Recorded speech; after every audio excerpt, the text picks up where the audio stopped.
เป็นบ่อนอุดมสมบูรณ์ทรัพย์สินมากมูลงามทุกสิ่งแสนพันละนางามธรรมศาสตร์งามบทบาทของภาคนำพาสาวเมืองต่างก็สังสาสร้างตนเปลี่ยนชีวิตใหม่เมืองสองคอนเป็นบ่อนอุดมหังมีหุ่งเฮืองสดสีหลายปีที่ได้มีใส่ได้กันสีนำของภาคสลาดสองใสสองคอนเปลี่ยนไปหน้าใหม่ก้าวไปวัฒนาถาวร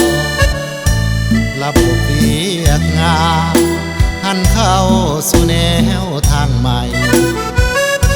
ที่พักเข้าได้ให้ความเสริมส่งประสานแนวทางอันใหม่เส้นทางไปสู่ความพัฒนาชีวิตประสาสังสารสื่นสมพบสีใสสองเมืองสองคอนเป็นบ่อนสดสวยวิไลเบิกบานสดใสใต้การนำพาใสสองเวียกงานใหม่ๆฟื้นฟูได้อย่างสมปองความแห่งสามัคคีปองดองเหล่าพี่น้องช่วยกันสร้างสรรค์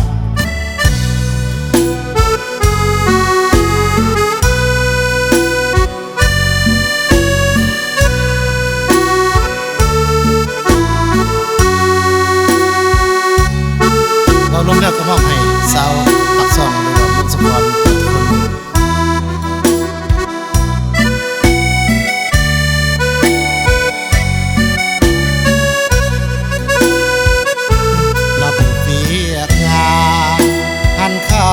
สู่แนวทางใหม่ที่พักเขาได้ให้ความเสริมส่งประสานแนวทางอันใหม่เส้นทางไปสู่ความพัฒนาชีวิตประสาสังสารสื่นสมพบสีใสสองเมืองสองคอนเป็นบ่อนสดสวยไลเบิกบานสดใสใต้การนำพาใสสองเวียกงานใหม่ๆฟื้นฟูได้อย่างสมปองความแห่งสามัคคีปองดองเหล่าพี่น้องช่วยกันสร้าง